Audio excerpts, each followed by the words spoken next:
Hey guys, how's it going? It's Al. Week 4 is here, and I'm going to go through my quarterback rankings for the week, my 1 through 12, my quarterbacks that you have to start this week in your friends and family leagues. No matter who you're playing against, if you have 2 of these quarterbacks, 1, you're in pretty good shape if you have 2 of the top 12. But if you've got a guy and you have a start-sit question, start the guy on this list over the guy that you don't have on this list. There are also streamer questions that you might have, players that if you're saying, I punted this position in drafts, I don't have a guy, leave that in the replies down below and we will get to those. Let's go. He's a legend.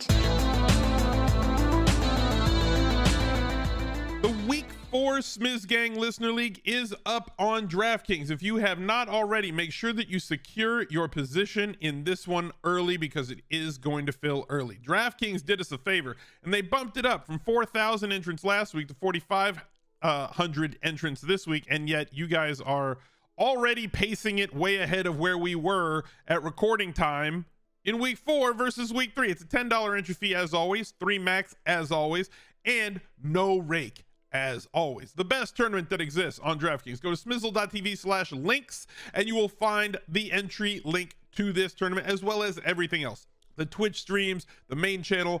Go follow me on Instagram. Everything else is in that link tree. Smizzle.tv/links will take you there. And let's get to the rankings. 1, 2, 3, and 4 are pretty obvious on this list. We can go kind of quick through the first 4 because you pretty much already know who they are. Number 1 is Josh Allen. First of all, he would be in this spot pretty much regardless of who they're playing against, but Baltimore has been the team that we've been picking on recently. Over 325 total yards and over 25 completions in all 3 games that Josh Allen has played, and Baltimore playing with a hobbled secondary. They've basically been the real fantasy carnival so far for us this season, the team that you want to start your quarterbacks against. Number 2, Jalen Hurts. Fantastic floor because of the rushing ability, but we didn't see that materialize in week 2. He had only like 20 rushing yards, but threw for over 300 yards and multiple touchdowns. And Jacksonville's allowing the 5th most yards per catch after the reception this season. Lamar Jackson is on the other side of Josh Allen this week. This game could go absolutely nutty with the Bills defense being as injured as it was in week 3. We'll see if they have all of their participants at full strength, both on the defensive line and in the defensive secondary. Lamar Jackson has been putting up numbers that are ahead of his pace from his 2019 MVP season, but partially because the defense has given up so many points that the offense has to stay throttled down and the pedal to the metal and just going the entire game. And Patrick Mahomes is my number 4 quarterback. They play against the Buccaneers in Tampa, or maybe not in Tampa. Everybody that's in Florida, I hope that you guys stay safe with the hurricane that's coming through the state right now. If they move this game, if they're not able to play in Tampa, they said they're going to move it somewhere to the Midwest. Maybe like Minnesota has an opportunity because that dome is vacated right now. That stadium's vacated right now. So they have an opportunity to go and play there at a neutral site, which you would have to assume would benefit Patrick Mahomes and the Chiefs. Number 5 is Kyler Murray. We have not seen his rushing floor really materialize so far this season. They've got a game against Carolina in Carolina. Total of 44 here, and potentially getting Rondale Moore back, which would bolster the receiving core, give him a little bit more explosiveness. But based on the matchups this week, he kind of projects as my number 5 quarterback. At number 6, Joe Burrow. This game goes on Thursday night. And look, guys, I apologize. Based on our schedule, the Thursday video, I record on Thursday mornings, the wide receiver video. Sometimes I record it on Wednesday, but it can't get published until Thursday morning based on our editing schedule and everything else.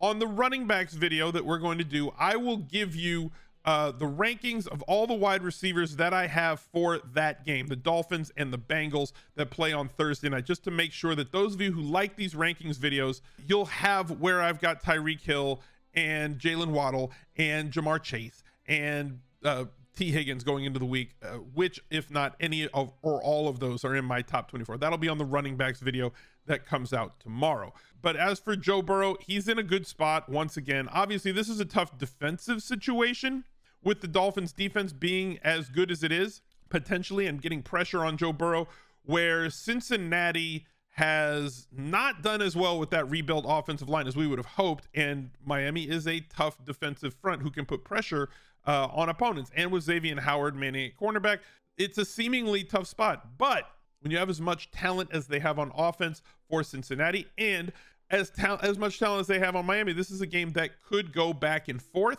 with enough options for Joe Burrow to choose from and attack this Miami team. And it's not like he didn't face any pressure last year when he saw the most pressures and sacks of any other quarterback in the league. They're used to this. He's a fantastic quarterback when under pressure.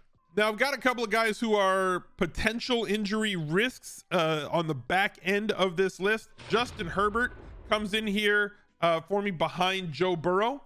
And look, he looked not terrible. Like, obviously that team looked terrible. They've had issues running the football, and they may or may not have those same issues this week.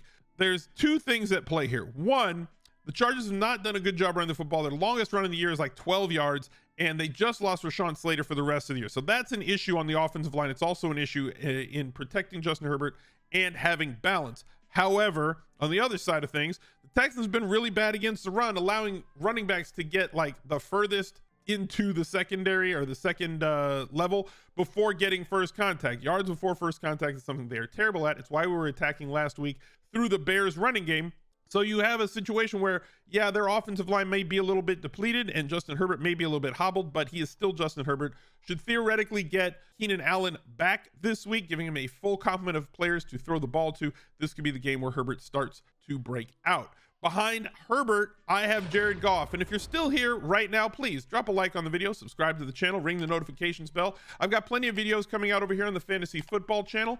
We are approaching 5,000 subscribers. Hell, by the time this video is out, we may be at 5,000 subscribers. But if we're not, help us get there and ring the notifications bell so that you get that little notifications bell on top of your screen turns red as soon as I come out with new videos, because I don't want you to miss anything that we come out with on the channel this football season.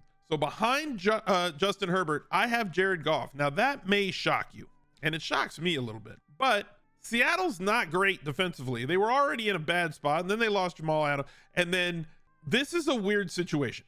The Lions are 6.5 point favorites at home. The Lions against Seattle has a total of 50. That puts the Lions team total at 28.5 on an implied team total basis. When you look at that situation, implied team total is a great predictor of quarterback scoring. Since quarterback scoring is so tied to efficiency and touchdown scoring, when teams are expected to score a lot more points, their quarterback's going to project for a lot more points as well in fantasy. Seattle's allowing a league high 12.7 yards per completion this year, and Seattle owns the third worst third down defense in the league. So this is a great spot for Jared Goff. Behind him, I've got Derek Carr and the Las Vegas Raiders. They go up against the Broncos, and while I do think that Surtain is going to do his best to keep Davante Adams in check, Davante Adams is an uncheckable wide receiver. There is also other talent on this team. We saw Mac Hollins pop off. Darren Waller is still there, and they should theoretically get Renfro back from concussion, and their backs are not terrible at catching the ball either. So Derek Carr slides into this spot here at number 9. Tua Tangavailoa is behind him at number 10. Now, there's some projecting here from me, obviously, for the Thursday night game. We'll know ahead of time, but we don't know right now. I am putting this in here as though Tua is healthy, okay? I am putting him in this spot as though he is going to play, following the kind of debacle, the Rocky fight situation where he was wobbling after slamming his head against the turf last weekend against the Bills. If he's healthy, this is where he needs to be in this game against the Bengals on Thursday night. If he's not, if he doesn't play, obviously don't play him and slide everybody else up one spot. At 11, Marcus Mariota for the Falcons. Finally, they have figured out that they should be throwing the ball towards Kyle Pitts. Shocking, I know, but that's what should happen. They have to get the ball to him more often. Drake London has been doing extremely well. Mariota providing tons of potential with his legs, and this is kind of where you want to get on the ground floor. They're going up against the Browns. They have a total of 48 in this game. Now, the Browns do want to run and potentially could shorten this game in terms of not having it be a very fast-paced game, having it be a slogging pace. But playing in the dome, this is a good spot for me, for Mariota, and I like him better than all the other players behind him. Kirk Cousins rounding out the top 12 for the Minnesota Vikings, playing against the Saints. A little bit of a slower game, but if you have Kirk Cousins, with Justin Jefferson, you are certainly playing him in your stack or alone, because enough passing talent in this pass first offense, specifically also with Dalvin Cook day to day, may miss this game. Monitor that as the week goes on. Now, I'll give you the 13th without having to put him in there just in case Tua is gone. It would be Tom Brady in that game against the Chiefs defense, where they're going to have to throw to keep up. Should get or will get Mike Evans back, could get Godwin back. As long as those receivers get back and healthy for Tom Brady, we'll see a return to the Buccaneers being able to score a ton of points. That's going to do it for this video. Thank you guys for watching. Look out for another one right there. He's a legend.